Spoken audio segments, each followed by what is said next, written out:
महाराष्ट्र में विधानसभा चुनाव आने वाले 15 अक्टूबर को है। सत्ता की चाबी किसकी होगी, इसके लिए सभी पार्टियों ने माथापच्ची शुरू कर दी है, लड़ाई शुरू हो चुकी है। मैं मौजूद हूं शिवड़ी विधानसभा क्षेत्र में, और शिवड़ी विधानसभा क्षेत्र में यदि बात की जाए तो सिटिंग एमएलए है मनसे के बाला नांदगांवकर जी। आखिर उन्होंने कितना काम किया हुआ है, क्या काम उन्होंने नहीं किया हुआ है, कितनी योजनाएं अपूरी हैं और कितनी योजनाएं की जानी बाकी हैं, और कितनी योजनाओं को उन्होंने साकार किया है, इस विषय पर बात करने के लिए हमारे साथ शिवसेना दल के जो लोग हैं, तमाम जो उनकी पार्टी के जो लोग हैं वो इस वक्त हमारे साथ मौजूद हैं। साथ ही साथ में अपना पक्ष रखने के लिए महाराष्ट्र नवनिर्माण सेना की तरफ से भी जो कार्यकर्ता हैं, उनके नेतागण हैं, वो इस वक्त मौजूद है। साथ ही साथ में यदि बात की जाए तो महाराष्ट्र की राजनीति में बिना कांग्रेस के पत्ता भी नहीं डोल सकता, तो कांग्रेस के पक्ष के भी लोग हमारे साथ यहाँ पर मौजूद हैं। हमारे साथ कई ऐसे उम्मीदवार भी हैं जो 2009 में भी जो विधानसभा का जो चुनाव लड़ चुके थे, कुछ चूक गए थे, लेकिन इस बार किस तरह की तैयारी है, इस विषय पर पूरा हम यहाँ पर जायजा लेंगे। अपने सभी तमाम दर्शकों को यह बताएंगे कि शिवड़ी विधानसभा की जो सत्ता की चाबी है वो आखिर किसके हाथ में लगेगी। सबसे पहले बात करेंगे महाराष्ट्र नवनिर्माण सेना से, जिसके विधायक है बाला नांदगांवकर जी यहाँ पर। सर, आपसे जानना चाहेंगे मौजूदा समय में बाला नांदगांवकर जी ने कितना काम किया हुआ है जो जनता आने वाले समय में उन कामों को देखकर उनको वोट करेगी। सगळ्यात पहिल्यांदी सर्वांना वाज असणे जय महाराष्ट्र। सबको मेरा जय महाराष्ट्र। अभी तक के जो हमारे जो विधायक है सन्माननीय बाला नांदगांवकर जी, उन्होंने जो काम किया है उसका जो मतलब अभी तक का जो रिजल्ट आ चुका है, जो ना प्रजा फाउंडेशन ने उनको सबसे अच्छा लोकप्रिय आमदार पूरा ऑल ओवर महाराष्ट्र में उनको अच्छा मतलब एक पुरस्कार दिया हुआ है, तो उससे ही पता चलता है कि बाला नांदगांवकर ने हमारे वार्ड में कितना अच्छा काम किया है। क्या काम किया हुआ, आप जानना चाहेंगे काम क्या किया हुआ? उन्होंने टोटल 8.5 कोटी का फंड लाया हुआ है, और उनके 5 मुख्य काम है मैं आपको बताना चाहूँगा। उन्होंने रेन वाटर हार्वेस्टिंग का काम किया है, उन्होंने मुंबई महानगर पालिका का दवाखाना और वाचनालय किया है अभ्युदय नगर काला चौकी में, और कैलाशवासी विवेक खांडे स्मृति भवन भी बनवाया है, और नरे पार्क में एक बड़ी इमारत बना के स्विमिंग पूल वगैरह वो सब बनाना चाहते हैं। जो क्लब हाउसेस में फैसिलिटी होते हैं वो कॉमन लोगों को मिले, गिरनी कामगार के बच्चों को मिले, ऐसा काम वो करना चाह रहे हैं। निश्चित तौर पर शिवड़ी की बात की जाए, हम आपको दृश्य दिखाना चाहते हैं। आपके टीवी स्क्रीन पर जो इमारत दिख रही है, यह उन लोगों की इमारत है जो मुंबई को साकार करने में उन्होंने अपनी महत्वपूर्ण भूमिका निभाई थी। मुंबई में मिलें चला करती थी, और जो मिल है वो शिवड़ी विधानसभा क्षेत्र में अधिक मात्रा होती थी, जिसके बाद जो पुनर्विकास का मुद्दा हुआ, पुनर्विकास के बाद लोगों को यहाँ पर इमारत में उन्हें घर मिले। हमारे साथ शिवसेना के भी लोग हैं, उनसे जानेंगे। गजानन चौहान जी हमारे साथ, आपसे बात करेंगे। जिस तरह से अभी आपने मनसे की दलील सुनी कि उन्होंने काफी कुछ यहाँ पर विकास किया हुआ है, यदि बात की रीडेवलपमेंट के मामले में बाला नांदगांवकर आगे रहे, आपको क्या लगता है आगे रहे या सबसे पीछे रहे? सबसे पीछे। इसका मतलब अभी वो मेरे जो दोस्त है उसने जो बोला है कि 8.5 करोड़ का इसने फंड बाला नांदगांवकर ने लाया है, किधर है, किसके घर में गया है वो? क्योंकि काम तो किधर दिखता नहीं है। कौन सा एक काम आप ये शिवड़ी विधानसभा में क्षेत्र में आप दिखाइए कि ये बाला नांदगांवकर ने मनसे ने किया है करके। आप जो बोलेंगे हम हारने को तैयार है। ये अभी इलेक्शन जैसा आना चालू हो, मीन्स जैसा इलेक्शन का माहौल खड़ा हुआ, तभी पोस्टर बैनर लगाने से काम नहीं होता है। कौन सा भी अभी जितने उसने जो नरे पार्क का जो उदाहरण दिया, नरे पार्क में आप जाइए, देखो उधर क्या काम हुआ है क्या। इधर वो अभी वाचनालय का बात कर रहे हैं, उधर वाचनालय हुआ कि है वो देखे। ये सब झूठ, सफेद झूठ जिसको बोलते हैं, वो सफेद झूठ बाला नांदगांवकर खाली हंसने का चेहरा दिखाते हैं। काम बिल्कुल 1 रुपए का काम नहीं हुआ है। मेरे पास ये पूरा यादी है कि जिसमें कितना काम पेंडिंग है, क्या विकास किया है। ये सब काम एज ए एमएलए होके, यहाँ के आमदार होके कर सकते थे, लेकिन कुछ भी किया नहीं है, कुछ भी किया नहीं। काम जीरो, और खुद को हीरो समझने की कोशिश कर रहे हैं वो लोग। मनसे के से बात करेंगे, मनसे नेताओं से बात करेंगे। बाला नांदगांवकर जी, क्या अपने आप को हीरो समझते हैं? क्योंकि शिवसेना का इस तरह से आरोप है, हीरो का अर्थ होता है जो पब्लिक के बीच में उन्होंने अपना अच्छा मुद्दा लाया, अच्छा विकास का काम किया। आपको क्या लगता है? आपको सिर्फ मैं इतना ही कहना चाहूँगा, अगर आप हिंदी सिनेमा देखते हैं या अगर मेरे मित्र देखते हैं, तो हीरो ही जो होता है जो पिक्चर को लीड करता है, और वो हीरो ही है जिसकी वजह से पिक्चर चल जाती है। 100 करोड़ 200 करोड़ के क्लब में जो भी जाता है वो हीरो के वजह से और हीरो के ब्रांड नेम पे ही जाता है। तो अगर वो बाला नांदगांवकर को हीरो समझते हैं तो ये हमारा सौभाग्य है कि वो सच में हीरो है, और इसलिए जनता वो जनता जो उनको हीरो समझती है वो उनके काम की वजह से उनको हीरो समझती है, उनके पर्सनैलिटी की वजह से हीरो उनको नहीं समझती। हमारे साथ कांग्रेस के भी लोग हैं, उनसे बात करेंगे। स्मिता चौधरी मैडम जी हमारे साथ मौजूद है। मैडम, 2009 में आप यहाँ से खड़ी हुई थी, बतौर कांग्रेस की उम्मीदवार थी। आपको क्या लगता है कि इस इलाके में कौन कौन सी ऐसी प्रमुख समस्या है बतौर विधायक जो कि की जाने सबसे जरूरी है? नमस्कार। पहले मैं आपका धन्यवाद करती हूँ और आपको तहे दिल से आपको ये बोलती हूँ कि आपने यहाँ आज जो सबको तीनों पार्टी को बुला के हम लोग को अपने मत प्रदर्शन करने का ये जो अवसर दिया, इसके लिए मैं आपकी आभारी हूँ। यहाँ अभी शिवसेना कुछ कह रही है, मन से कुछ कह रही है, लेकिन हम लोग ये कहेंगे कि हमारे खासदार मिलिंद देवरा जी जो पूर्व खासदार थे, वो 22 साल के बाद इस अगर जिले को खासदार मिला तो उनको अगर इतना काम करना पड़ा कि 11 करोड़ का फंड उन्होंने यूज़ किया। अगर मनसे के आमदार ने या शिवसेना के आमदार ने या उनके कॉरपोरेटर ने अगर काम किया होता तो वो काम जो उनके काम भी थे वो हमारे खासदार को, पूर्व हमारे खासदार जो थे, जो केंद्रीय मंत्री थे मिलिंद देवरा जी, उनको ये सब काम करने पड़े। मैडम, बात यहाँ पर विधायक की चल रही है, स्टेट लेवल के तमाम जितने भी जो रिप्रेजेंटेटिव है उनकी बात चल रही है। हाँ, तो विधायक अगर काम करते थे तो वो काम अगर बचे होते थे तो हमको काम करना नहीं पड़ता था ना। तो इसका मतलब उन्होंने अगर काम किया है कि नहीं किया है, ये आप ही सोच लीजिए कि ये काम, जो काम कॉर्पोरेटर के थे, जो काम विधायक के थे, वो काम हमारे खासदार को करने पड़े। और हमारे खासदार यानी कि बाला नंदगांवकर जी ने कुछ काम नहीं किया हुआ है। देखिए, जो उनके काम कुछ किए हैं या नहीं किए, क्या काम किए उन्होंने? भी जो भी किए हैं वो लोग कह रहे हैं ना, तो अगर उन्होंने किए होते तो हमारे खासदार को ये काम करने क्यों पड़ते थे? आपको दिखता है काम किया हुआ है यहाँ पर? ये अभी कुछ दिखाना होता है और कुछ दिखवाना होता है, ये वही लोग जान सकते हैं। अच्छा मैडम, बात करेंगे कांग्रेस की, बात करेंगे, सबका साथ चलकर आगे आने की बात करते हैं। बीडीडी चौल की यहाँ पर सबसे बड़ी समस्या है, कांग्रेस की क्या बात है? क्या बीडीडी चौल को किस तरह से ये जो समस्या है इसका समाधान किया जाएगा? बीडीडी चौल के बारे में हमारे पूर्व खासदार जो मिलिंद देवरा जी थे, उन्होंने इस बारे में सचिन बाबू अहिर के साथ लेके मीटिंग ली थी। सीएम के साथ भी हमने बैठ के इस बारे में चर्चा की थी और इस बारे में बीडीडी चौल की समस्या सुलझाने के लिए हम लोग बहुत कोशिशें कर रहे थे और वो भी जारी है। कोशिशें एक सफल भी होंगी, यहाँ से कांग्रेस का उम्मीदवार जीत के आएगा, ये कोशिशें केवल कोशिशें ही रह जाएंगी? क्यों नहीं, ये इस बार अगर परिवर्तन होगा तो वो कोशिशें भी सफलता भी मिलेगी ना हमें। परिवर्तन यानी कि कांग्रेस के उम्मीदवार की जीत? शिवड़ी में हमारे उम्मीदवार की अगर जीत हो जाएगी तो परिवर्तन आएगा, तो जरूर हमारे जो काम अधूरे हैं वो हम पूरे करेंगे। परिवर्तन आए या ना आए, इस बात पर बतौर यहाँ पर कांग्रेस से भी शंका जता रहे हैं। हमारे साथ शिवसेना के हैं, उनसे बात करेंगे। मैडम, आपसे बात करना चाहेंगे, आप महिला हैं, साथ ही साथ घर चलाती हैं, आपको ऐसा क्या लगता है कि बतौर उम्मीदवार यदि बात की जाए, रस्तों की बात की जाए, हालांकि यह बीएमसी का काम है, लेकिन एक विधायक उसकी भी निगरानी रखता है, रस्तों के काम, ट्रैफिक के काम, इस तरह की जो छोटी मोटी चीजें हैं जिसे एटलीस्ट विधायक को काम करना चाहिए, क्या इस मायनों में बाला नंदगांवकर जी सफल हुए? बाला नंदगांवकर को पहले अपने जो रोड है उसके ऊपर कभी आए रहेंगे तो पता चलेगा ना रास्ते का काम क्या है और कितने खराब रास्ते हैं, क्या हो रहा है। वो जब से इलेक्शन जीत के गए हैं, बाद में मुझे लगता है सिर्फ स्माइलिंग फेस, कोई पूजा रहेगी तो आ जाते हैं, अदरवाइज उनको कोई भी काम का नहीं पड़ा है। वो जो दिखा रहे हैं पेपर में, न्यूज में दिखा रहे हैं कि हमने वो काम किया, इसमें से उन्होंने ये मिरर और वो उन्होंने काम किया हुआ दिखाए, आईना का आईना झूठ सही हो जाएगा। कुछ भी काम नहीं है, रास्ते का कोई डेवलपमेंट नहीं है ना, जो बोलते रीडेवलपमेंट है उसमें उनका कोई सहयोग है। वो सिर्फ अपना ही देखते हैं, बाकी उन्होंने कोई भी, जैसे बोलते हैं ना आप स्विमिंग पूल बोलते हैं, ये बोलते हैं, आम आदमी का कोई उसमें मतलब है? आम आदमी इधर जाता है, जो सादे रास्ते पे चला जाता है उधर कुछ है, उनका मतलब कुछ भी नहीं है। सर्वसामान्य लोगों के लिए उन्होंने क्या किया है वो उन्होंने बताने का बात करेंगे मनसे से इस बारे में लेकर। वाचनालय की बात की जाए, मैं आपको बताना चाहता हूँ कि अभी जो मैडम ने जो बोला है कि रास्ता, अभी मुझे आप बताइए कि जो मतलब रास्ते का काम आता है वो ना रास्ता कौन करेगा? बीएमसी करेगा कि आमदार करेगा?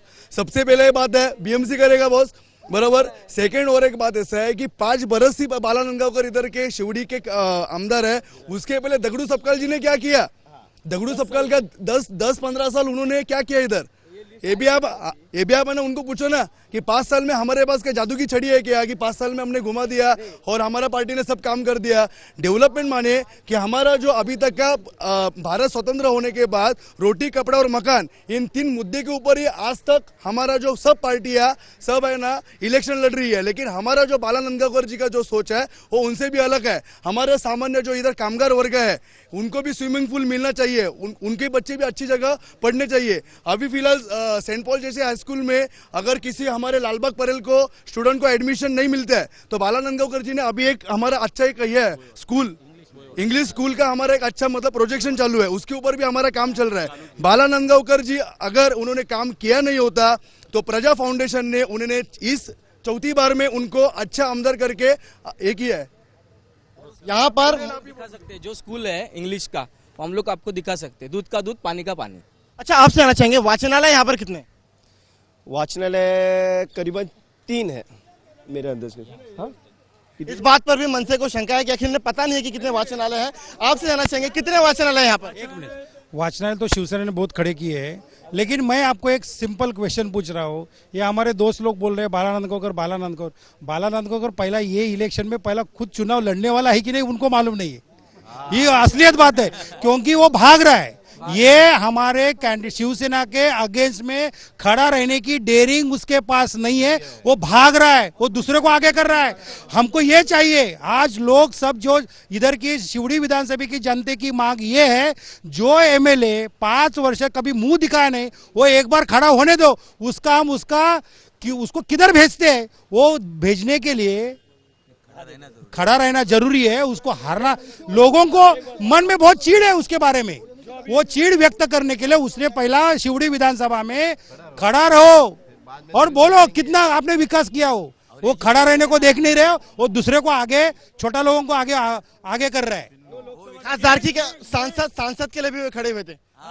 सांसद में क्या हुआ? जो लोकसभा के इलेक्शन में अभी खड़े थे, अगर बाला नंदगांवकर ने काम किया होता तो लोकसभा में उनका डिपॉजिट जब्त होता था क्या? अब देखो ना, 3 महीना तो हो गया, इसलिए जनता ने उन शिवड़ी विधानसभा के जनता ने आज हमारे पास 52,000 का लीड है शिवड़ी विधानसभा में। शिवसेना भाजपा महायुति को 52,000 का लीड है। अगर बाला नंदगांवकर ने काम होता तो शिवसेना भाजपा को 52,000 का लीड मिलता था क्या? हमारे अरविंद सावंत जो एमपी है, जो अभी खड़े थे, वो चुन के आए भारी वोट से, 1,28,000 वोटों से वो चुन के आए इस जोन में। मैं 2 चीज आपको बोलता हूँ, बाला नंदगांवकर किधर फेल हुआ मैं बोलता हूँ। आपको मालूम है बीपीटी का एरिया जो है उधर आज भी महिलाओं जो है, महिला ये सूरज ढलने की राह देखते हैं, क्योंकि उधर शौचालय नहीं है।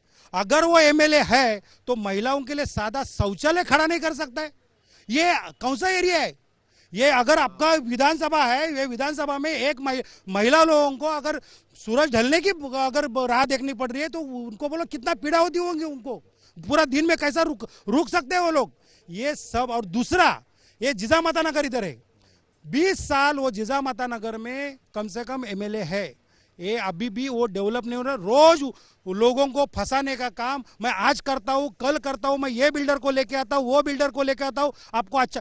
अभी तक वो जिजामाता नगर डेवलप नहीं, और आज भी जिजामाता नगर का डेवलपमेंट अगर रुका हुआ है तो खाली ओनली बिकॉज ऑफ बाला नंदगांवकर के वजह से है जिजामाता नगर का डेवलपमेंट। आज कैसा हालत है देखो जाके लोगों की, ये क्या हालत ही देखते हैं उनकी। आपसे आना चाहेंगे, आपसे बात करेंगे, डेवलपमेंट रुकने के कारण क्या बाला नंदगांवकर जी है? देखो, जिजामाता नगर का डेवलपमेंट रुकने का कारण वो अंदर के जो कमेटी के लोग हैं, वो लोगों के वजह से वो रुक गया है। वो कोई बाला नंदगांवकर का वजह से रुक गया नहीं है, क्योंकि उसका मैं 95 से मैं रहने वाला उसका सभासद है, सोसाइटी का सभासद है, उसका टेनेंट है। तो बाला नंदगांवकर का वजह से कोई भी जिजामाता नगर का ये रुकावट नहीं हो गया है डेवलपमेंट का। वो रुकावट जो हो गया है वो सब अंदर के सोसाइटी के, फेडरेशन के सब लोग हैं। उन्होंने एक बिल्डर आया, दूसरा बिल्डर आया, तीसरा बिल्डर को फिक्स किया, उसके बाद जो हो गया ना वो सब कुछ हो गया है। और डेवलपमेंट के बारे में शिवसेना कुछ भी नहीं बोल सकती है, क्योंकि राम टेकड़ी का डेवलपमेंट जब दगड़ू दादा सकपाल आमदार थे, शिवसेना नगरी और राम टेकड़ी, ये जो डेवलपमेंट का जो बोलने का ये लोग ने निकाला, हम लोग नहीं बोलने वाले थे। फिर भी आप लोग को बता देता हूँ कि राम टेकड़ी का डेवलपमेंट है, शिवड़ी का शिवसेना नगरी का डेवलपमेंट है, कालेवाड़ी का डेवलपमेंट है, परेल का डेवलपमेंट है। ये सब 10 बरस यहाँ के शिवसेना के आमदार थे दगड़ू दादा सकपाल, उन्होंने सबने सब सोसाइटी बनाई, सब कुछ किया। 10 बरस में कुछ भी नहीं किया। अभी 5 साल में बाला नंदगांवकर ने कालेवाड़ी का डेवलपमेंट हो गया, उधर वो जाने के लिए लोग आप भी रह एरिया है वहाँ चालू हो गया है। राम टेकड़ी का डेवलपमेंट उसका सब IOD CC ये सब कुछ होकर यहाँ के शिवसेना का कार्यकर्ता को भी मालूम है कि वहाँ कितना उन्होंने मदद किया। वहाँ कालेवाड़ी में जाएगा, उधर के आमदार थे जो कालिदास कोलमकर, उन्होंने और बाला नांदगांवकर के शिवसेना नगरी और वहाँ की जो संजय गांधी झोपड़पट्टी वहाँ का जो सब डेवलपमेंट था, आज उधर 22 मला का टावर हो गया है। एक 2-3 महीने के पहला सब लोग उधर जाके रहते हैं, अब अभी सब रहने के चालू हो गए हैं। कांग्रेस से बात करें, कांग्रेस पक्ष से आपको क्या लगता है, कितनी सच्चाई है इन बातों में? सर जी, हम मानते हैं कि यहाँ पे नांदगांवकर जी खड़ा रहेंगे नहीं रहेंगे संदेह है, और शिवसेना को 52,000 का लीड है। लेकिन जरा शिवसेना वाला हमारे दोस्तों से पूछो, जो सेना भाजपा महायुति का जो सरकार लाट के ऊपर, जो बीजेपी की मोदी जी की लाट के ऊपर जो बीजेपी और सेना के जो 52,000 का वो लीड जो बोल रहे हैं, वो सेना और बीजेपी की युति हो रही कि नहीं, उसके बारे में भी संदेह है। आपसे जानना चाहेंगे आपकी एनसीपी के साथ युति हो रही है कि नहीं? नहीं, हो रही है, किसी भी हालत में हो रही है। और शिवड़ी में परिवर्तन होके यहाँ पे कांग्रेस पार्टी का तिरंगा झंडा 25 साल के बाद, क्योंकि यहाँ पे कारपोरेटर 25 साल शिवसेना के थे, MLA 20 साल शिवसेना के थे, MP मोहन रावले कम से कम 20-22 साल यहाँ शिवसेना के थे। उन्होंने यहाँ न कभी इधर झोपड़पट्टी बाजू में राम टेकड़ी वहाँ कभी बिल्डिंग नहीं बनी, कालीवाड़ी में नहीं बनी, ना किधर भी कुछ काम नहीं किया था। 25 साल में कुछ भी काम, 22 मोहन रावले का, 25 शिव नगर सेवक का और 20 ऐसा कम से कम 60 साल इनकी सत्ता इधर शिवसेना की शिवड़ी विधानसभा में रही। लेकिन शिवड़ी विधानसभा की जनता को कहाँ भी न्याय नहीं मिला, ना उनको पानी मिला, ना उनको खाना मिला, ना उनको रोटी मिली, ना उनको झोपड़ा मिला, ना उनको कुछ नहीं मिला। आखिर वो लोग मोहन रावले के ऊपर से नाराज हो गए, शिवसेना के ऊपर नाराज हो गए। फिर मिलिंद देवरा ने यहाँ आके 5 साल में 2 बार 2 जगह पे पानी के लाइन, बाथरूम, रास्ता बना के दिया, खाली 5 साल में। लेकिन इनका क्या काम क्या था? इसके लिए पूरी शिवड़ी में ये बार परिवर्तन होगा और कांग्रेस पार्टी का तिरंगा झंडा अभिमान से और स्वाभिमान से लहरेगा। शेट्टी जी, आपसे आना चाहेंगे, परिवर्तन होगा तो क्या कांग्रेस के पंजे से होगा? कांग्रेस के पंजे से ही होगा। कौन करेगा ये परिवर्तन? शिवड़ी की जनता करेगी। और मेरा कहना है कि जो विधायक है मनसे का हो या शिवसेना का, हमेशा उन लोग ने बिल्डर लॉबी को ही यहाँ पे मदद किया है। स्लम में इंफ्रास्ट्रक्चर के लिए कभी इन लोगों ने ध्यान नहीं दिया। जो कंप्लेंट मनसे और शिवसेना एक दूसरे के ऊपर कर रहे हैं, दोनों MLA लोगों ने, दोनं पार्टी के MLA लोगों ने हमेशा बिल्डर लॉबी को ही मदद किया है। यहाँ पे स्लम के लोग सफर कर रहे हैं इसको, इसलिए परिवर्तन जनता जरूर लाएगी। बिल्डर लॉबी को क्या आप लोगों ने सपोर्ट किया? बिल्डर लॉबी को नहीं, ये का सपोर्ट का संबंध नहीं आता है। वो तो आरोप लगा रहे हैं यहाँ पे कांग्रेस वाले। वो कांग्रेस वाले वो आरोप लगाएंगे तो उनका सरकार है ना, तो सरकार में जाके ढूंढना चाहिए था। जो आरोप है वो आरोप सामने लाने का था। हमारा सरकार है, नगर विकास खाता उनके पास है, मिनिस्टर उसके आदर्श के बारे में कुछ बोल रहे थे। आदर्श हमने नहीं किया, अशोक चौहान जी ने किया है आदर्श। तो बिल्डर लॉबी किसके पास है? हमारे पास है कि उनके पास है? आपको एक अच्छा एग्जांपल देता हूँ। ऑन माइक अगर आपने कन्वर्सेशन सुना होगा, वो मीडिया में भी आया हुआ था। अशोक चौहान और इनके जो प्रेसिडेंट थे ठाकरे साहब, उनका कन्वर्सेशन चालू था कि कौन से बिल्डर से कितना पैसा लेना, और वो बीच में मीडिया में भी आया हुआ था। आपको भी पता है ये चीज। चलिए शिवसेना के पक्ष की ओर जानते हैं, शिवसेना से बात करते हैं। ये देखो, ये दोनों जो बोल रहे हैं अभी एक दूसरे के ऊपर जो आरोप लगा रहे हैं, ये अभी आरोप लगा रहे, लेकिन इलेक्शन के दिन दोनों कभी साथ में एक साथ हो जाएंगे बोल नहीं सकता है। क्योंकि 2009 का इलेक्शन में ये जनता जो बोल रही है सेटलमेंट, उसका रीजन यही है। 2009 का इलेक्शन में बाला नांदगांवकर शिवसेना को गिराने के लिए बाला नांदगांवकर को साथ दिया, कम्युनिस्टों ने साथ दिया, राष्ट्रवादी कांग्रेस ने साथ दिया, इंदिरा कांग्रेस ने साथ दिया। और इंदिरा कांग्रेस ने इधर उनका जो कैंडिडेट था, देखो मैं उसका रीजन सादा लॉजिक है। ये संपूर्ण शिवड़ी विधानसभा में कांग्रेस का 22-23 हजार वोट है, जो परंपरागत पहले कभी जब शायद वही स्मिता चौधरी जी को पिछली बार मिला था। स्मिता चौधरी को 15,000 वोट मिला था। स्मिता चौधरी को 15,000 वोट मिला था। बाकी के वोट किसके पक्ष में गए? ये बाला नांदगांवकर के पक्ष में गए। अगर स्मिता चौधरी के जगह पे कांग्रेस ने अच्छा कैंडिडेट खड़ा करता था तो शिवसेना आराम से चुन के चली जाती थी। ये सब का इन लोगों का गठबंधन हर टाइम हर इलेक्शन में हो जाता है, शिवसेना को अकेले, लेकिन ये टाइम इनकी हिम्मत नहीं होएगी, इसलिए बाला नांदगांवकर भाग रहे। कांग्रेस का कैंडिडेट बाहर से आ रहा है जामसूत कर करके इधर शिवड़ी में, क्योंकि हम लोग 53,000 वोट से आगे है। इनके पास ना कांग्रेस के पास कैंडिडेट है, ना मनसे के पास कैंडिडेट है। हम लोग शायद बिन विरोध चुन के चले जाएंगे। बात करेंगे सचिन पड़वलकर जी से, बात करेंगे। सचिन जी, आप कहना चाहेंगे, इस वक्त आपके सामने एक तरफ मनसे खड़ी है, एक तरफ कांग्रेस खड़ी है, नासिक महापालिका के चुनाव है, दोनों ने एक दूसरे को सपोर्ट दे दिया। आपको क्या लगता है एक नए राजनीतिक समीकरण बनेंगे आने वाले चुनाव में? शिवड़ी विधानसभा ऐसा क्षेत्र है, यहाँ पे 80% जनता शिवसेना के बाजू में है, तो इनको एक आना ही पड़ता है। और ये टाइम पे भी ये दोनों आज आपको अलग अलग दिख रही है, कल 15 दिन के बाद इसमें से एक सरेंडर हो जाएगा और दूसरी की तरफ हम लोग को वो कुछ भी हमको ख्याल नहीं, हम लोग को एक बार जीतने का ही है। और हम लोग और दूसरा राम टेकड़ी का जो विषय इन्होंने निकाला डेवलपमेंट के बारे में, आज राम टेकड़ी का मैं खुद एक चीफ प्रमोटर हूँ, मैं बोल सकता हूँ कि दिवाली के बाद में हम लोगों ने सबको शिफ्टिंग करके हमारा काम चालू किया है और हम लोग पूरा कमेटी उसमें योगदान दे रहे हैं। मैं इतना ही बात बोल रहा हूँ कि बाला नांदगांवकर जी ने गए साल 5 साल में अगर काम किया होता था तो आज ये आपके सामने खड़े रहते थे, आज उन्होंने काम नहीं किया करके वो आपके सामने खड़े नहीं है।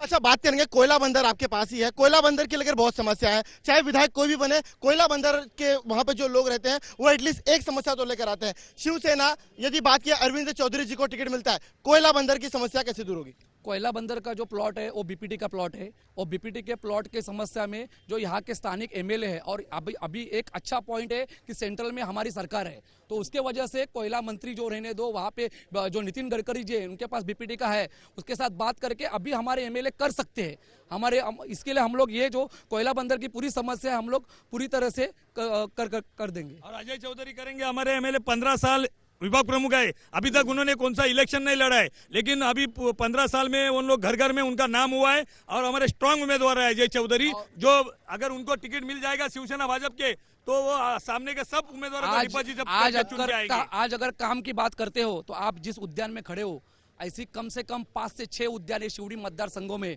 हमारे कॉर्पोरेटर है दिलीप शिंदे जी, एक्स कॉर्पोरेटर, वैभवी चौहान, उधर अनिल पवार, यहाँ पे और एक ऐसा हम लोग ने किया है, नया उद्यान है, वो जनता को दिया है। इन्होंने एमएलए रहते हुए जनता को क्या दिया है वो पूछो।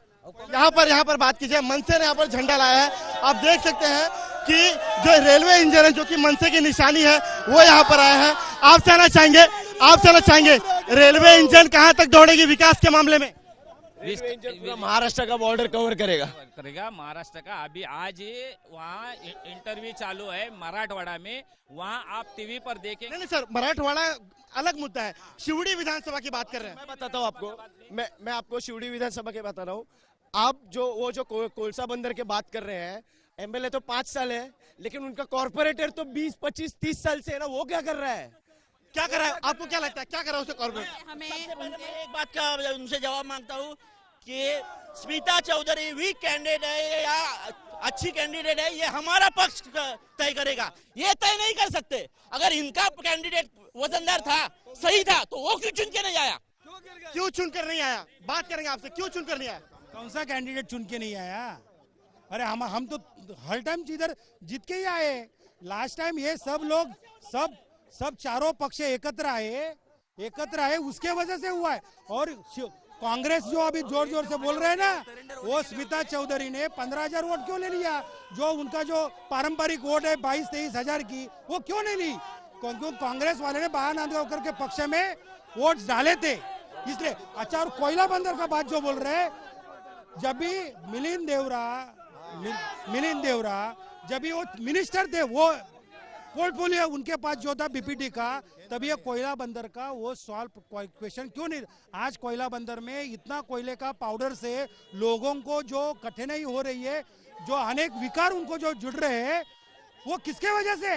ये मिलिंद उधर के लोगों ने तभी सोचा कि ये अगर मिनिस्टर होके भी अपना प्रॉब्लम सॉल्व नहीं कर सकता है, इसलिए अरविंद सावंत को ये टाइम चुन के दिया। हमारा एमपी अरविंद सावंत है, सरकार हमारी है, अभी एमएलए भी हमारा होने वाला है। ये सब प्रॉब्लम लेके हम लोग वो प्रॉब्लम सॉल्व करने वाले हैं कोयला बंदर का। चलिए, चलते अंतिम बात करेंगे, तीनों पार्टी के तमाम जो लोग हैं, जो नेता हैं, उनसे चलते अंतिम प्रश्न की बात करेंगे। सर, शॉर्ट में जाना चाहेंगे, आने वाले विधानसभा चुनाव में शिवसेना के चुनाव लड़ने के मुद्दे क्या होंगे? चुनाव लड़ने के मुद्दे मतलब यहाँ पे जो 33/7 की जो इमारतें है, पुनः जूनी इमारतें, उनका रीडेवलपमेंट होना चाहिए। जो स्लम है वहाँ पे स्लम जाके वहाँ पे SRA की स्कीम होना चाहिए। और जो BPT के जमीन के ऊपर जो झुग्गियाँ है, वो झुग्गिया का कोई अच्छा कुछ सिस्टम निकाल के ऊपर सेंट्रल से बात करके उनका फुल सेटलमेंट होना चाहिए। ये हमारी बात है। हमारे साथ मन से क्या होंगे चुनावी मुद्दे, क्या होंगे? चुनावी मुद्दे में ये जो डेवलपमेंट है, जो आधा डेवलपमेंट है, जिन्होंने 10 बरस में कुछ किया ना, वो डेवलपमेंट ज्यादा से ज्यादा पूरा करने का कोशिश बाला नांदगांवकर ने की है। जो आज आपको टावर दिख रहे हैं, आज जो रेसिडेंस दिख रहे हैं, वो सब बाला नांदगांवकर का 5 बरस का काल में हो गए हैं, जिन्होंने कुछ भी किया नहीं। और ये लोग बोल रहे हैं कि बाला नांदगांवकर यहाँ से भाग रहे हैं, तो तुम्हारा 10 साल का जो आमदार था, MLA था, उन्होंने जब काम किया है तो अजय चौधरी को ढूंढने का क्या जरूरत है? अच्छा, उम्मीदवार का चेहरा कौन होगा? हमारा उम्मीदवार का चेहरा राज साहब देंगे, वही होएगा। और जो कुछ नेता लोग करेंगे तो वही होएगा। अच्छा, कांग्रेस से बात करेंगे, क्या होगा चुनावी मुद्दा? पहले मुझे ये बताइए, आज जो इतने आवाज से ये शोरगुल से बात कर रहे हैं, ये किसके बदौलत है? ये तो मोदी जी की बदौलत है, इसके लिए ये लोग बात कर रहे हैं ना। और ये क्यों बता रहे हैं कि मनसे का उम्मीदवार अभी तक तय नहीं हुआ, कांग्रेस का उम्मीदवार बाहर से आया? ये हमारे पार्टी की संस्कृति है। जो हमारी पार्टी का जो नेता रहता है, वो पार्टी के जो वरिष्ठ नेता रहता है, वो तय करते हैं। इनके पास संस्कृति ही नहीं है, इसके लिए ऐसे बात कर रहे हैं। तो उनको वो जो कर सकते हैं उसके बारे में बोलने के लिए बोले। और हमारे पूर्व खासदार ने आज 5 साल में काम किया है, और वो जो काम अधूरा रह गया, शिवड़ी विधानसभा के लिए भी जो काम है, वो हमारी पार्टी की नीति रहेगी, उसको पूरा करना। निश्चित तौर पर अब हम अपने शो के समाप्ति की ओर पूरी तरह से बढ़ चुके हैं। एक तरफ अब देख सकते हैं कांग्रेस के जो तमाम नेता हैं, जो कार्यकर्ता हैं, वो इस वक्त यहाँ पर मौजूद है। भले ही गले में उन्होंने कांग्रेसधारी रिबन यहाँ पर पहना हुआ है, पर सोचने वाली बात ये होगी कि शिवड़ी विधानसभा में विकास के लिए क्या ये हाथ का पंजा एक उम्मीद की डोर पकड़ेगा ताकि विकास हो सके? रेलवे इंजन क्या दौड़ पाएगा? ये चुनाव के परिणाम आने के बाद होंगे, या भी तीर धनुष विकास की ओर बढ़ेगा, या आने वाला समय पूरी तरह से बता देगा। बहरहाल शिवड़ी विधानसभा में आखिर कौन कौन से मुद्दे हैं, ये आपने जाना, और आने वाले समय में किस तरह से यहाँ के जो उम्मीदवार जो चुन कर आएंगे वे जनता के लिए काम करेंगे, ये वक्त बताएगा। फिलहाल इस खास पेशकश में मेरे साथ बस इतना ही। जिया न्यूज़ पर आप देख रहे थे MLA का रिपोर्ट कार्ड।